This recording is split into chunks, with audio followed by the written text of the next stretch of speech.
Kahapon lang ng hapon, nag-usap kami ni Secretary Laurel at kukunin na yung mga listahan ng mga accredited retailers. Ito yung mga kadiwa ng Pangulo, mga maliliit na agri-co-op, kung saan nagre-redeem ng pagkain yung mga food poor beneficiaries natin. Doon ngayon isusupply yung 20 pesos na bigas para yung food credits nila, mas marami pa silang mabili. Hiningi na ng Department of Agriculture sa Department of Social Welfare and Development ang listahan ng retailers na maaaring suplayan ng murang bigas.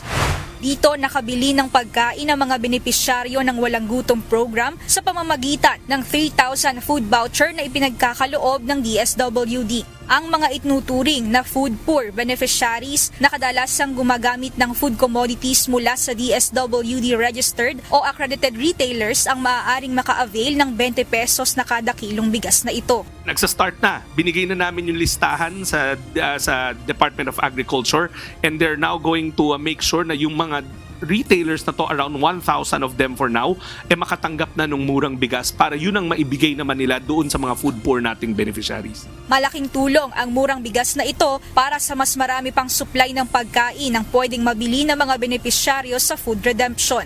Ayon pa sa opisyal, isa sa benepisyo ng programa ay matulungan ng local economy.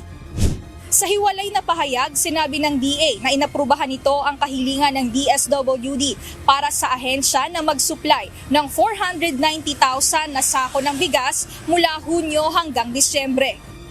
Ang pag-offload ng bigas para sa DSWD at ang P20 na programa ng bigas ay makatutulong na mapanatili ang pagbili at matiyak ang patuloy na suporta ng magsasaka at tulong sa mga mamimili. Mia Alonso, UNTV News and Rescue. Diyos ang aming sandigan, serbisyo publiko ang aming pinahahalagahan.